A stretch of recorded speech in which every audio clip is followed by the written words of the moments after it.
दोस्तों सीधा सवाल है कि ममता बनर्जी को आईपैक पर हुई छापेमारी से क्या दिक्कत है। जब ईडी आईपैक के दफ्तर में रेड कर रही है, फिर ममता बनर्जी वहां क्यों पहुंची?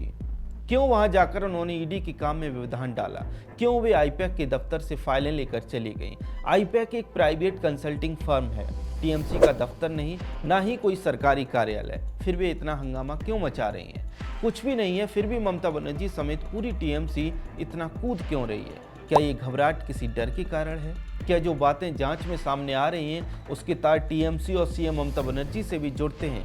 क्या इसीलिए सीएम ममता बनर्जी इतना ज़्यादा हंगामा कर रही है कि संविधान और लोकतांत्रिक व्यवस्थाओं की भी उन्होंने एक तरह से तिलांजलि दे दी? आइए सब कुछ इस वीडियो में समझते हैं। देखिए, आईपैक एक पॉलिटिकल कंसल्टेंसी फर्म है जो पिछले कई वर्षों से टीएमसी के लिए काम कर रही है। इससे पहले आईपैक तमाम दूसरे दलों के लिए भी चुनावी रणनीति बनाने का काम कर चुकी है। बिहार में बुरी तरह से हारने वाले प्रशांत किशोर पहले इसे लीड करते थे, अब प्रतीक जैन इसके मुखिया हैं। रिपोर्ट्स तो ये भी हैं कि प्रतीक जैन टीएमसी का आईटी सेल भी देखते हैं। अब सवाल यह है कि ईडी ने आईपैक पर रेड क्यों मारी? देखिए, ईडी और सीबीआई पश्चिम बंगाल के कोयला घोटाले में लगातार जांच कर रहे हैं। क्या है कोयला घोटाला? ईडी की जांच के अनुसार अनूप माझी कोयला तस्करी सिंडिकेट चला रहे थे। ये सिंडिकेट पश्चिम बंगाल के ईस्टर्न कोलफील्ड लिमिटेड के क्षेत्र से गैर कानूनी तरीके से कोयला चोरी करता था और फिर उसे बांकुरा, वर्धमान और पुरुलिया जैसे जिलों में बेच देता था। ध्यान से समझते जाइए।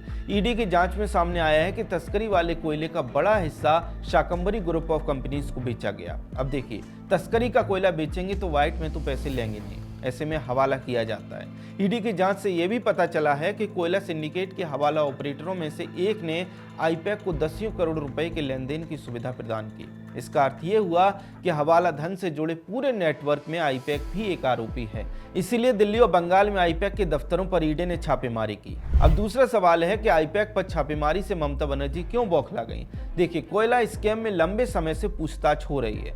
ममता बनर्जी के भतीजे और टीएमसी नंबर 2 अभिषेक बनर्जी और उनकी पत्नी से भी इस मामले में पूछताछ की गई है। सीएम ममता बनर्जी की घबराहट देखकर तो ऐसा लगता है मानो वे इस छापेमारी से बहुत ज्यादा डर गई हों। जिस तरह से वे भागकर रेड के बीच में पहुंची और फाइलें उठाकर ले गईं, उससे ऐसा लगा मानो वे कुछ छिपाना चाह रही हों।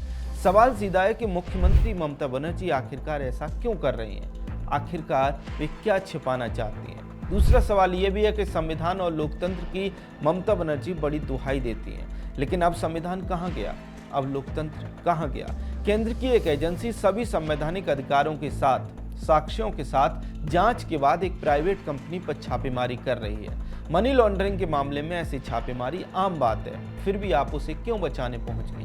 क्या ये संघीय व्यवस्था पर सीधा प्रहार नहीं है? इससे ये भी साफ है कि संविधान के लिए आपके मन में कोई श्रद्धा नहीं है। टीएमसी के कुछ नेताओं का कहना है कि ईडी सरकारी कागज ले गई। सवाल सीधा है कि सरकारी कागज प्राइवेट कंपनी के ऑफिस में क्या कर रहे थे? मतलब सरकारी कागज और सरकारी फाइलें तो सरकारी दफ्तरों में रहते हैं। अगर ईडी सरकारी कागज ले गई, जैसा कि कई टीएमसी के नेता दावा कर रहे हैं, तो फिर भी कागज आईपैक के दफ्तर में क्या कर रहे थे? कैसे पहुंचे? इसकी जिम्मेदारी क्या मुख्यमंत्री की नहीं है?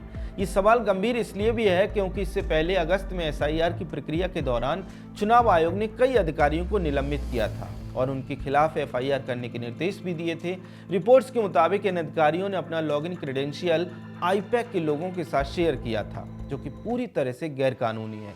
इस बार भी वही होता दिखाई दे रहा है। मजे की बात यह है कि केंद्र सरकार की एजेंसी के काम में दखल डालकर उल्टे उसी एजेंसी पर सीएम ममता बनर्जी ने एफआईआर करवा दी। ये तो वही बात है कि पुलिस हमारी है तो हमारे मन में जो आएगा हम वही करेंगे। वैसे सीएम ममता बनर्जी के लिए नया भी नहीं है। इससे पहले फरवरी 2019 में शारदा चिटफंड स्कैम में जब सीबीआई ने तत्कालीन कोलकाता पुलिस कमिश्नर राजीव कुमार के घर पर रेड की थी, तब भी सीएम ममता बनर्जी ने उनके घर जाकर 3 दिन तक धरना दिया था। इसके अलावा चाहे पार्थो चटर्जी की गिरफ्तारी का मामला हो या फिर अनुव्रत मंडल और शाहजहां शेख की गिरफ्तारी का मामला, सीएम ममता बनर्जी हर बार अलग अलग तरह से जांच एजेंसियों के काम में दखल देती दिखाई देती हैं। अब देखना यह होगा कि आईपैक के लिए सीएम ममता बनर्जी आगे क्या क्या करते हैं। खैर, ईडी की छापेमारी में मुख्यमंत्री के जाने को लेकर आप कैसे देखते हैं? कमेंट सेक्शन में हमें जरूर बताएं।